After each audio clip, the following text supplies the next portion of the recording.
Good morning student. हम लोग physics में पढ़ रहे थे प्रतिरोधों का संयोजन। हमने आपको प्रतिरोधों का संयोजन वहाँ पर बता दिया था पूरा। यहाँ पर हम आपको समरी लिखे हैं, ठीक है, समझने के लिए, रिन्यू करने के लिए पिछले क्लास के लेक्चर को समरी के रूप में हमने लिखे है बाबू कि कॉम्बिनेशन दो टाइप का था, सीरीज और पैरेलल। ठीक है, सीरीज कॉम्बिनेशन का डेफिनेशन क्या था कि एक प्रतिरोध का दूसरा सिरा दूसरा प्रतिरोध के पहला सिरा से और इसी क्रम में जुड़ा हुआ रहेगा, तो उसको श्रेणी क्रम कहेंगे। समानांतर में क्या कहते हैं कि दो या दो से अधिक, यहाँ पर तो हम दो लिए हैं, दो या दो से अधिक प्रतिरोधों के पहला बिंदु को पहला छोर को एक बिंदु पर और दूसरा छोर को दूसरा बिंदु पर, तो इस प्रकार के संयोजन होगा, उसको पैरेलल कॉम्बिनेशन कहेंगे। तो परिभाषा हमने आपको पहले बता दिया था, ठीक है। अब यहाँ से देखिएगा, इसमें मेन बात क्या था कि बैटरी जोड़कर अगर आप धारा प्रवाहित करोगे तो करंट सेम जाएगा, यानी I का मान सेम होगा और भी विभवांतर दोनों प्रतिरोध के अनुदिश जो होगा अलग अलग होगा। यानी सीरीज कॉम्बिनेशन का जो मेन इंपॉर्टेंट बात है वह है कि I सेम होता है, यानी अगर इसमें धारा प्रवाहित किया जाएगा तो करंट दोनों प्रतिरोध में सेम होगा, लेकिन विभव सेम नहीं होगा। क्लियर है। अब देखिएगा, R1 और R2 प्रतिरोध है, ठीक है, दोनों को अगर हम श्रेणी क्रम में जोड़ेंगे तो एक नया प्रतिरोध, नया इक्विवेलेंट मिलेगा, और ये नया इक्विवेलेंट जो है वह होता है R1 प्लस R2। ये कैसे होता है हमने आपको पिछले लेक्चर में प्रूव कर दिया, ठीक है। उसी तरह से दो को अगर श्रेणी क्रम में रहेगा, समानांतर क्रम में रहेगा, तो इसका R इक्विवेलेंट जो हो जाएगा 1/a, R इक्विवेलेंट जो हो जाएगा वो इतना के बराबर हो जाएगा। याद, ये सब हम समझाए थे आपको कि अगर पैरेलल में रहेगा तो 1/r, 1/r1, 1/r2 इसी तरह से बढ़ते जाना है, ठीक है ना। तो अगर ये आप सोल्व करेंगे तो R1 और R2 तो हो जाएगा एलसीएम, तो R1 प्लस R2 इसको सोल्व करोगे तो आ जाएगा R1 इंटू R2 बटा R1 प्लस R2, ठीक है ना। एकदम सिंपल है। देखो 1/r equivalent is equal to 1/r1 plus 1/r2, LCM ले लिए, R1 इंटू R2 हो गया, ठीक है, और R1 से R1 कैंसिल होगा, ठीक है, तो R2 बचेगा, और R2 से R2 कैंसिल होगा तो R1 बचेगा। और आपको 1/r इक्विवेलेंट नहीं निकालना, इक्विवेलेंट निकालना, तो इसको उल्टा कर दोगे तो R equivalent is equal to R1 into R2 बटा R1 प्लस R2। याद क्या रखना बाबू कि अगर पैरेलल में रहेगा तो दोनों को गुना करके और उसके बाद दोनों को जोड़ करके भाग कर देना है, और श्रेणी में रहेगा तो जोड़ देना है। क्लियर है। अब 3 को रहेगा तो यहाँ पर 1/r3 कर देंगे, फिर उसी तरह से सोल्व करेंगे, ठीक है। 2 के लिए हम लोग जल्दी बनाएं क्योंकि 2 को बार बार यूज होगा, ठीक है ना। चलो, फिर हमने कहा कि अगर मान लो कि 2-2 ओम प्रतिरोध के 10 गो प्रतिरोध को, है ना, श्रेणी क्रम में जोड़े, तो यही लिखे हैं कि n आइडेंटिकल, 2-2 ओम सब आइडेंटिकल है, तो n आइडेंटिकल रहेगा तो 10 गो रहेगा तो 10r, n गो रहेगा तो nr, ये सब हम बता चुके हैं। तो r इक्विवेलेंट nr होता है और यहाँ पर r इक्विवेलेंट r/n होता है। अब एक बात समझिएगा थोड़ा सा, हमने एक क्वेश्चन अभी क्या बोला कि 10-10 ओम प्रतिरोध के 20 प्रतिरोध को, यानी n का मान 20, संख्या 20 गो है, प्रतिरोध का मान 10 है, यानी R का मान 10 और n का मान 20, यानी 20 प्रतिरोध को जो जिसकी 20 गो प्रतिरोध है जिसकी प्रतिरोध की क्षमता 10 ओम, ठीक है ना, उसको अगर हम श्रेणी क्रम में जोड़ेंगे तो n इंटू आर, तो 20 गुने 10 200 ओम आएगा, और अगर यहाँ पर रख देंगे तो 10/20 1/2 आएगा। यानी 10-10 ओम प्रतिरोध के ऐसा 20 प्रतिरोध को अगर श्रेणी क्रम में जोड़ देंगे तो नेट प्रतिरोध 200, और समानांतर क्रम में जोड़ देंगे तो 1/2। तो अगर हम बोलें कि श्रेणी क्रम में जोड़ने से प्रतिरोध बढ़ जाता है ना, क्योंकि यहाँ 200 आ गया, और समानांतर क्रम जोड़ने में 1/2 आ गया, यानी प्रतिरोध घट जाता है। तो समानांतर क्रम में प्रतिरोध घटता है और श्रेणी क्रम में प्रतिरोध बढ़ता है। तो अब बताओ, जहाँ प्रतिरोध बढ़ जाएगा वहाँ धारा ज़्यादा खपत होगा। अब जब विद्युत धारा ज़्यादा खपत होगा तो हमारे लिए घाटा है, तो इसलिए हमने लिखा है कि नेट प्रतिरोध बढ़ जाता है, और ये अनइकोनॉमिकल है, यानी घाटे वाला चीज़ है। इसमें नेट प्रतिरोध क्या कर जाता है, इसमें नेट प्रतिरोध बढ़ जाता है, ठीक है, किसमें, श्रेणी क्रम में, और ये घाटा है। और समानांतर क्रम में भी बताएं कि यहाँ 10/20 कर दोगे तो 1/2 आ गया, ये 1/2 ओम, ये था 200 ओम, तो 200 ओम का मतलब प्रतिरोध बढ़ गया, और 1/2 ओम का मतलब प्रतिरोध घट गया। तो प्रतिरोध अगर घट जाएगा तो हमारे लिए फायदेमंद है, क्योंकि प्रतिरोध घटेगा तो धारा बढ़ेगा, है ना। यानी समानांतर क्रम संयोजन इकोनॉमिकल होता है और श्रेणी क्रम संयोजन अनइकोनॉमिकल होता है, ठीक है ना दोस्त। अब बताओ, अगर यह इकोनॉमिकल है तो अगर आपको घरों में वायरिंग करना होगा तो जो हमारे फायदा क्या चीज़ है उसके अनुसार करेंगे। तो फायदा का चीज़ है कौन सा क्रम संयोजन, समानांतर क्रम संयोजन। इसलिए घरों में जो वायरिंग होता है वह श्रेणी क्रम में होता है कि समानांतर क्रम में, समानांतर क्रम में। ये सब चीज़ें हमने आपको पहले बता दिया है, तो इतना मैं पिछले क्लास में बता दिया था, ठीक है। अब हम लोग इस पर बेस्ट न्यूमेरिकल करेंगे, ठीक है ना। कुछ न्यूमेरिकल अभी करेंगे, फिर और इस पर न्यूमेरिकल करेंगे कुछ कॉन्सेप्ट पढ़ने के बाद। तो हम आपको छोटा छोटा कुछ न्यूमेरिकल बताने की कोशिश करते हैं। देखिएगा जैसे ऐसे, और हम लोग इस पर काफ़ी बढ़ेंगे आगे।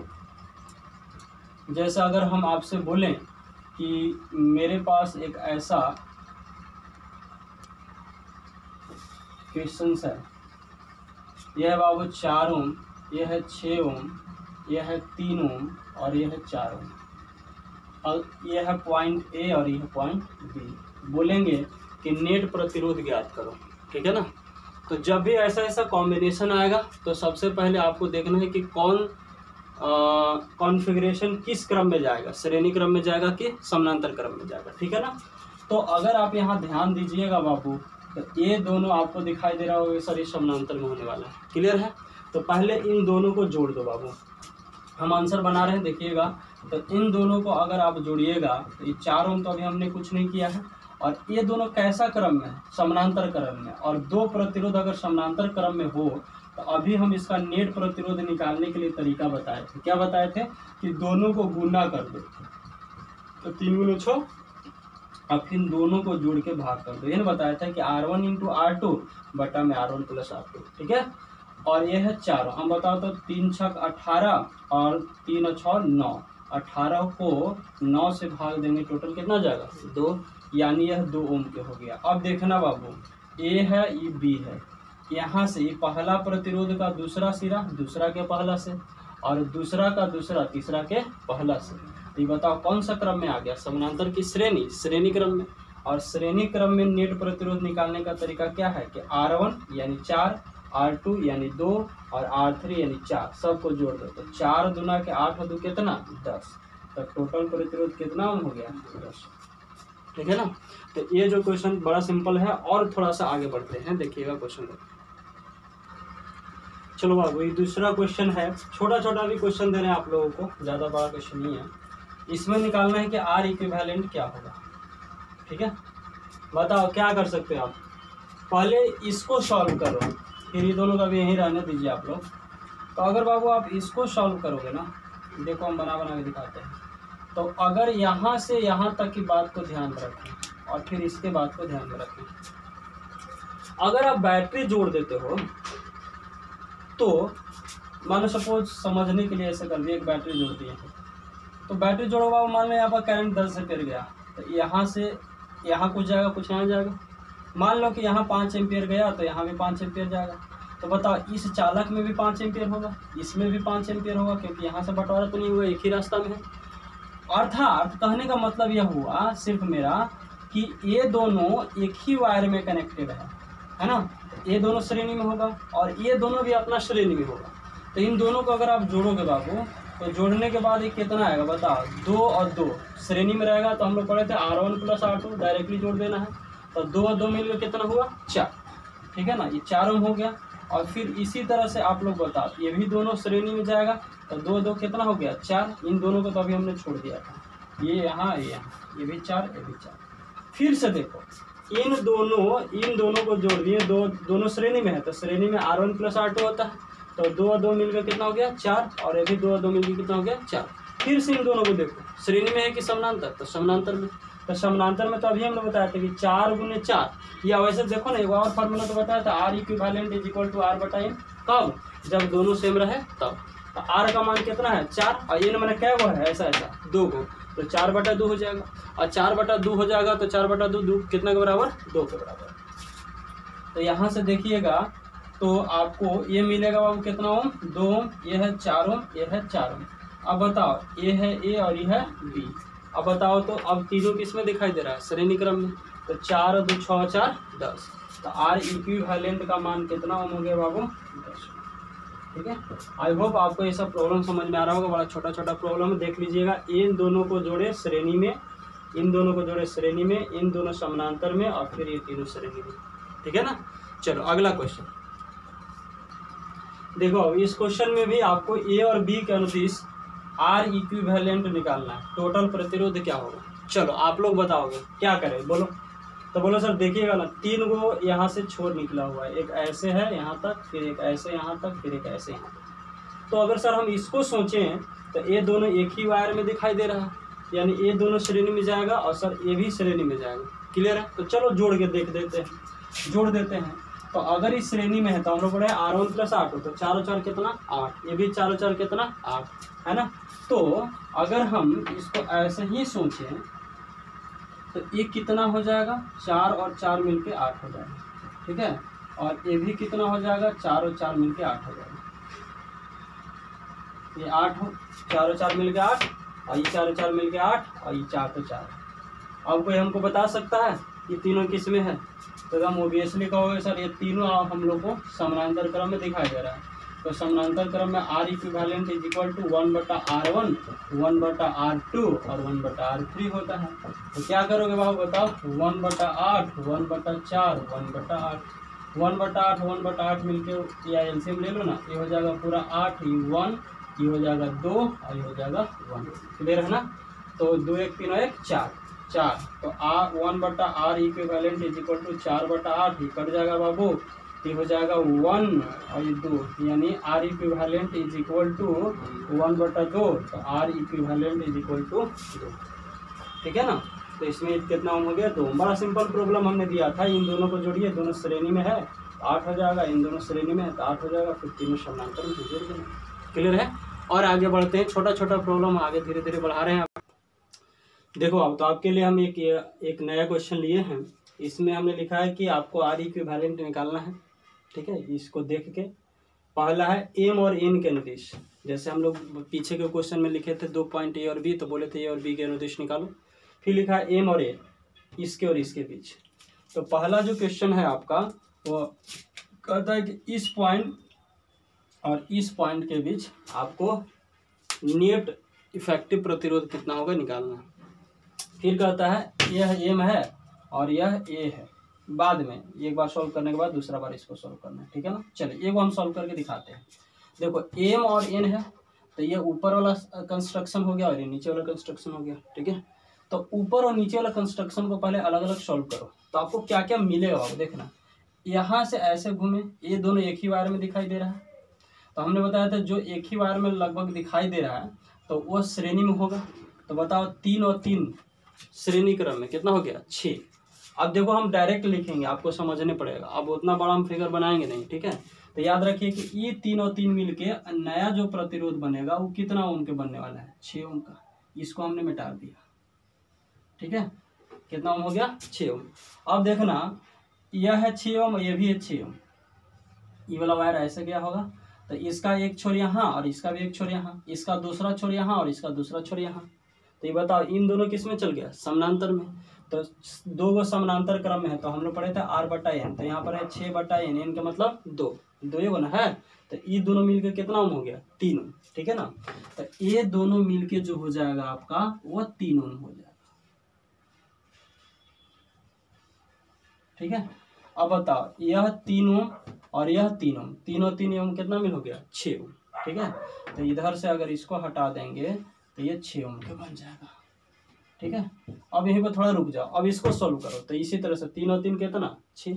ठीक है, तो ये हो गया 6 ओम। और अब बताओ ये 6 और 6 समानांतर में है। ठीक है ना, ये 6 और 6 समानांतर में है, तो 6 और 6/2 हो जाएगा ये। तो ये कितना ओम हो जाएगा बाबू, 3 ओम। ठीक है, ये 3 और 3 कितना हो गया, 6। तो ये कितना ओम हो गया, 6 ओम। अब देखो रिड्यूस होकर तीनों समानांतर में आ गया। ठीक है, तो तीनों समानांतर में आ गया, तो 6/3 दैट इज इक्वल टू कितना ओम, 2 ओम। तो M और N के इक्विवेलेंट कितना ओम प्रतिरोध हो गया, 2। आपको क्वेश्चन वीडियो पॉज करके उतार लेना है और आपका टास्क है M और A के अनुदिश निकालना। हमने बता दिया कैसे रिड्यूस करना है, ऊपर से चलना है, इसमें भी ऊपर से चलना है। तो ये रिड्यूस होते होते 6 आ गया, ये भी रिड्यूस होते होते 6 आ गया। ठीक है ना। और फिर ये तीनों किसमें दिखाई दे रहा है, समानांतर क्रम में। समानांतर क्रम में हम लोग पढ़े थे R/N, R मैंने प्रतिरोध कितना है 6 और N मैंने क्या है 3, 3 से भाग दे दिए, दैट इज इक्वल टू कितना हो गया, 2। बाकी आपको M और A के अनुदिश क्वेश्चन से निकाल लेना है। चलो भाई आपके लिए क्वेश्चन लिखेंगे, बड़ा इंपॉर्टेंट क्वेश्चन है, इसको तो आपको एकदम समझना चाहिए, काफ़ी ज़्यादा इंपॉर्टेंट है, कई एग्जाम में सब पूछा जाता है। ठीक है ना। देखिए इसमें लिखा है R है, R है, R है, कभी कभी लिख देगा 4 4 4, कभी कभी लिख देगा 3 3 3। ठीक है ना, या कुछ भी लिख सकता है, आपको बनाना है इसको। ठीक है ना। देखो इसमें एक नया चीज ये दिखाई दे रहा होगा, ऐसा एक वायर लगाया है और ऐसा एक वायर लगाया है, इसमें प्रतिरोध शो नहीं किया। तो इस प्रकार के वायर को हम लोग प्लेन वायर कहते हैं। क्या कहते हैं बाबू? Plain wire. और प्लेन वायर की खासियत यह है कि यह रेजिस्टेंसलेस होता है, रेजिस्टेंसलेस। अच्छा, रेजिस्टेंसलेस का मतलब प्रतिरोध विहीन, ठीक है, प्रतिरोध विहीन। प्रतिरोध विहीन का मतलब प्रतिरोध नहीं है, ठीक है। अब बताओ, जिस वायर में प्रतिरोध नहीं है तो उसमें विभवांतर नहीं होगा। दोनों मतलब देखिए, जिस वायर में प्रतिरोध नहीं है तो प्रतिरोध नहीं है तो विभव में अंतर उत्पन्न ही नहीं होगा, ठीक है ना। यानी जो रेजिस्टेंसलेस वायर है, प्रतिरोध विहीन वायर है, इसके प्रत्येक बिंदु का विभव सेम होता है ना। तो यह इम्पोर्टेंट बात यह है कि रेजिस्टेंसलेस वायर के प्रत्येक बिंदु का विभव, ठीक है, प्रत्येक बिंदु का विभव एक समान होता है, ठीक है बाबू। प्रत्येक बिंदु का विभव एक समान होता है। इंपॉर्टेंट बात यही था कि रेजिस्टेंसलेस वायर जो होगा उसके प्रत्येक बिंदु का विभव एक समान होगा। चलो क्वेश्चन अब समझते हैं। देखो यहाँ पर अगर हम बोल दें कि इसका विभव इस बिंदु पर 5 वोल्ट है, तो बताओ इस बिंदु पर कितना होना है? 5 वोल्ट। क्यों? क्योंकि अभी नहीं हमने बताया कि रेजिस्टेंसलेस वायर के प्रत्येक बिंदु का विभव एक समान होता है। मान लो इस बिंदु का विभव 5 वोल्ट बोल देते, यहाँ भी 5 वोल्ट, यहाँ भी 5 वोल्ट, सब जगह 5-5 वोल्ट का होगा। क्लियर है? उसी तरह से अगर हम बोल दें इस वायर के लिए विभव 10 वोल्ट है तो यहाँ पर भी 10 वोल्ट होगा। मेरा कहने का अर्थ है या कि यह रेजिस्टेंसलेस वायर रहेगा, उसके प्रत्येक बिंदु का विभव एक समान होता है। अब देखना, अगर हम इसका नाम ए दे दें तो यहाँ पर भी नाम ए पड़ेगा क्योंकि इसके हर एक पार्ट एक सेम है। क्लियर है? तो जब भी वैसा प्रॉब्लम आए जिसमें रेजिस्टेंसलेस वायर लगाया रहे तो हम लोगों को करना क्या होता है? सर्किट को रीड्रॉ करना होता है, यानी फिर से खींचना। इसका नियम है, समझिए, रीड्रॉइंग द सर्किट, यानी सर्किट को, परिपथ को या जो भी प्रॉब्लम दिया है उसको फिर से बनाओ, फिर से खींचो, ठीक है ना। खींचने का तरीका क्या है? रीड्रॉ करते हैं, ठीक है, रीड्रॉइंग। अब रीड्रॉइंग में क्या समझें कि प्रत्येक बिंदु सेम होता है रेजिस्टेंसलेस में, प्रत्येक बिंदु का विभव सेम होता है। तो अगर मान लो कि ये बिंदु ए है तो ये बिंदु भी क्या होने वाला है? ए। और अगर इस बिंदु को बी माने हैं तो ये भी बिंदु क्या होने वाला है? बी। तो यहाँ पर देखो तो यह बिंदु ए माना हुआ है, तो अगर यह बिंदु ए है, क्योंकि यहाँ लिख सकते हैं ए है, तो ये रेजिस्टेंसलेस वायर है तो ये भी कितना पर रहेगा? ए, क्योंकि विभव सेम है तो जो माने वही होने वाला है। अब देखो यहाँ पर क्या माना हुआ है बाबू? बी, ठीक है, तो यहाँ भी क्या होने वाला है? बी। यहाँ ए तो यहाँ भी ए, क्योंकि सेम रेजिस्टेंसलेस वायर है। यहाँ बी तो यहाँ भी बी, सेम रेजिस्टेंसलेस वायर है, ठीक है। अब बताओ आपके पास क्या वो पॉइंट मिल गया? 2, एक ए और एक बी। तो हम लोग देखो जोड़ के दिखा देते हैं। एक पॉइंट ए ले लो और दूसरा पॉइंट बी ले लो। हमने कहा कि सर्किट को रीड्रॉ करो, ठीक है। रीड्रॉ करने का मतलब फिर से इसको लिखो। तो आपके पास क्या पॉइंट मिल गया? 2। कौन कौन? ए और बी। अब देखना इस क्वेश्चन में कि ए और बी के बीच का प्रतिरोध है, तो ए और बी के बीच एगो ही प्रतिरोध है, तो हमने ए और बी के बीच एगो प्रतिरोध रख दिया। फिर बी और ए, फिर बी और ए, ठीक है, तो बी और ए के बीच फिर एगो प्रतिरोध लगा देते हैं। बी और ए के बीच फिर एक प्रतिरोध लगा दें, ठीक है। ए और बी के बीच फिर एक प्रतिरोध लगा दें, ठीक है। तो अब बताओ, आपको ये समझ में आ गया होगा सर। देखिए ना, ए और बी ऐसे खींच दिए तो लग रहा है कि समानांतर में है, लग रहा है नहीं है ही। तो अब बताओ, अगर इस परिपथ को जो पहले से थोड़ा कॉम्प्लिकेटेड दिखाई दे रहा है रीड्रॉ कर दिए तो आपको समझ में आ गया होगा कि समानांतर में हो गया। अब 3 चीज समानांतर में है तो हमने पढ़ा था R/N। R का वैल्यू क्या है? स्मॉल, और N का मतलब क्या है? तो 3 गो है, तो R/3 हो जाएगा, यानी इसका आंसर R/3 ओम हो गया। फिर से समझ लीजिए, रेजिस्टेंसलेस वायर, इसको प्लेन वायर कहते हैं, रेजिस्टेंसलेस वायर कहते हैं, हिंदी में प्रतिरोध विहीन है।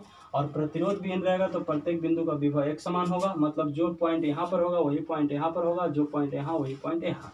आपके पास 2 पॉइंट मिल गया, दोनों पॉइंट के अनुदिश केवल प्रतिरोध को लिख दिया। ए और बी के बीच ये है, बी और ए के बीच ये है, ठीक है, फिर ए और बी के बीच ये है, ए और बी के बीच ये है। तीनों अब अगर फिर से इसको समझें तो समझेंगे कि ये सर पूरा का पूरा समानांतर में आ गया, और समानांतर में अगर आइडेंटिकल है तो R/N होता है। R का मान स्मॉल r है और N का मान 3 है, क्योंकि 3 गो। आई होप आपको ये समझ में आया होगा। इस पर आधारित हम लोग और न्यूमेरिकल करेंगे, अभी ये खत्म नहीं हुआ है, बहुत सारे हम लोग न्यूमेरिकल, अगला लेक्चर में भी न्यूमेरिकल ही होगा प्रतिरोध का, ठीक है। तो आज भर के लिए इतना ही और धन्यवाद।